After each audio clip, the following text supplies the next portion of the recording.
asking for me, sir? Ay, Kara, maupo ka.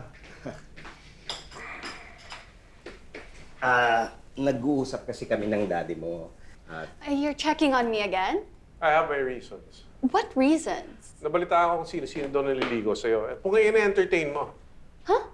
Wait, first of all, I don't think there's anything wrong kung meron man manligaw sa akin dito. And there's nothing wrong if I'm just being nice to them. Let me remind you, you're here to work and learn from Pepito. Hindi magkaka-boyfriend.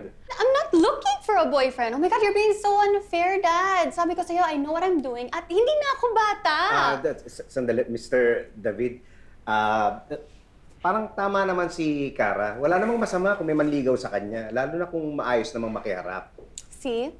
Pero wala namang masama kung mag-check ang daddy mo sa'yo. Kasi ginagawa namin yun dahil protective lang talaga kami sa inyo. See? Pero wala namang ginagawang masama yung anak mo. Mabait siyang anak mo at hindi ka dapat mag-alala sa kanya. See? Pero huwag mo rin masamain yung pag-aalala niya. Dapat nga ma-appreciate mo yun kasi bihira lang naman siya umuwi dito, bihira lang kayo magkasama, di ba? See? Kaya ang recommendation ko, kung pakikinggan ninyo, Kara, baka gusto mong mag-leave na lang muna para magkausap kayo na maayos, makapag-bonding kayo, para ma-plancha nyo lahat ng gusot dito sa opisina, tsaka sa inyo. Kung okay lang sa inyo. I'd like that. Would you like that? Yes. And thank you. For what? For asking me how I felt about Sir Pepito's opinion. I really appreciate that. Starting now, keep that in mind. Maganda yung ganito. Gusto tayo na maayos. Okay. All right. Nice. Fine. See?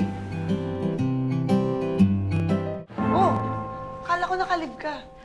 Yeah, ina-endorse ko lang yung mga client calls for this week. Nakalimutan ko kasi kahapon. Sige, okay na to. Sure ka? Oo, go ka na. Enjoy kayo ng daddy mo, ha? Thank you. Dad! Hello?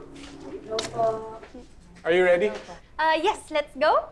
Bye, guys! Bye, Kara. Ingat po, enjoy. Bye! You didn't bring anything to the office? Uy! Chito! Good morning po.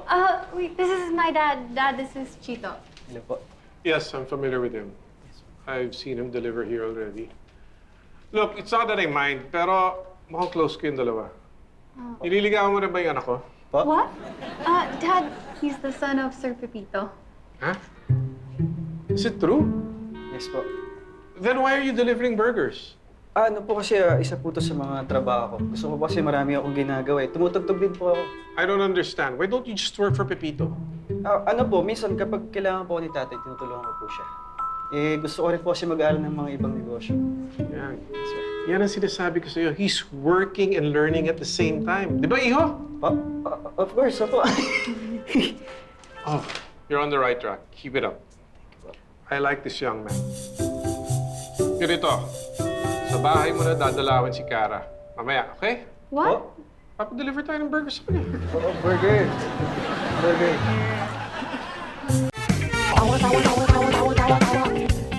You know!